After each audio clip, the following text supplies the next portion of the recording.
Whenever I struggle, I have always found nature to be a great source of inspiration and healing. I worry future generations may not discover what we failed to protect, like these majestic rivers. This is our journey to bring you closer to nature, to make you feel inspired and connect with Iceland's Vanishing Giants.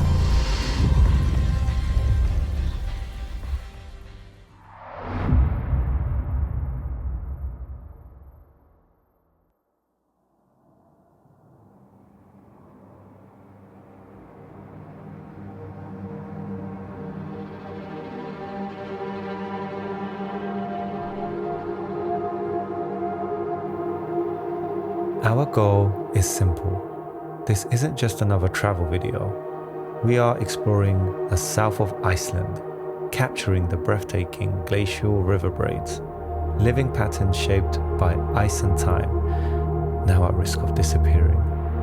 To understand why, our journey begins with the Vatnajökull ice cap formed 2.5 million years ago, and today it's losing 100 to 200 meters of ice each year due to climate change, impacting the wildlife and the entire ecosystem.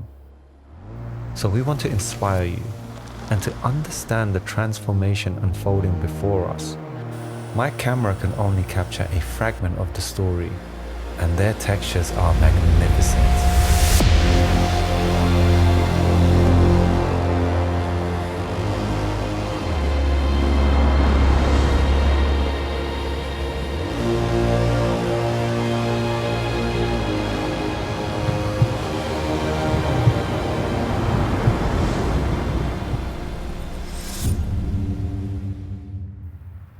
So why am I trying to bring awareness to this? My journey began 6 years ago, sparked by a single image taken by an incredible storyteller, Burkard. He's been one of my biggest inspirations, and it was his aerial view of Iceland's rivers that looked like a living painting. Since then, I've been traveling to Iceland, spending time learning about the glaciers and filming the landscapes. But the more I learned, the more I realized how fragile these ecosystems are. So we are creating this film to both showcase their beauty and bring attention to their importance. We will be traveling through key areas, uncovering how Vatnajökull continues to shape them and how climate change is affecting them. Rising temperatures and altered precipitation patterns are changing the timing and volume of meltwater, which directly affects the formation and maintenance of braided channels. Extreme events like heavier rainfall or faster glacial melts can destroy established braided structures, reducing biodiversity. So why are these rivers so mesmerizing? In the south, in order to see the glacial river braids, you will need to be high enough to see the formations. Drones are one way to capture them, but in order to see the more complex textures, you have to fly high in the sky, and their movement leaves us breathless every time.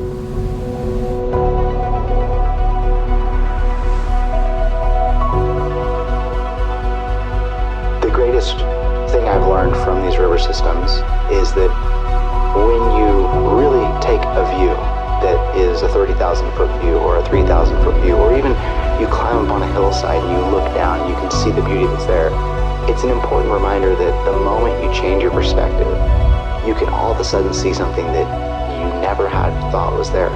I mean, that's a beautiful analogy for life in general. Glaciers and river braids are deeply connected. From ice to ocean, each stage feeds the next, carrying water, energy, and life across the land.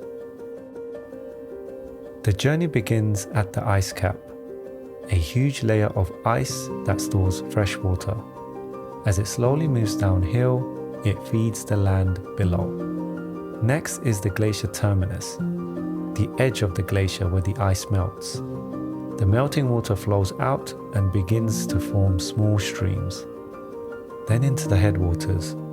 This is the start of a river, cold, clean water flows through the mountains. The river then reaches the colorful alluvial plain. As the river spreads out, it drops rich sediment, forming braided channels that feed fertile soil, plants, and wildlife. And finally, at the river mouth, where it meets the sea. Here, it spreads nutrients into the ocean, helping coastal life thrive. But these braids depend on glacial melt and snow melt to survive.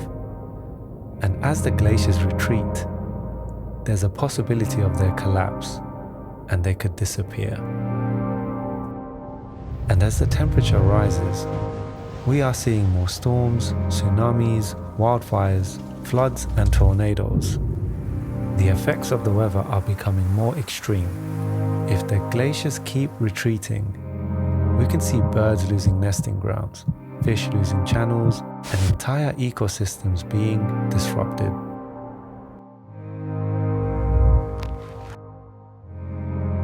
The post-industrial era has brought many benefits to humanity, but increased fossil fuel use and carbon emissions have accelerated global warming.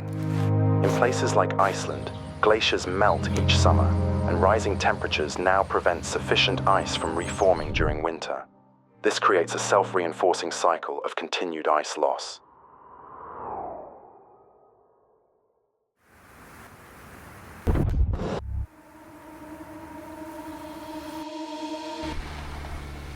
If we take a step back into the past, during the last ice age, ending 10,000 years ago, massive ice sheets covered much of Iceland. And as they melted, volcanic eruptions shaped the mountains we see today. There are two places that reveal this story. At Kallingafell, still marked by ancient glaciers, here you can see the curved ridges, wide valleys, and milky glacial rivers.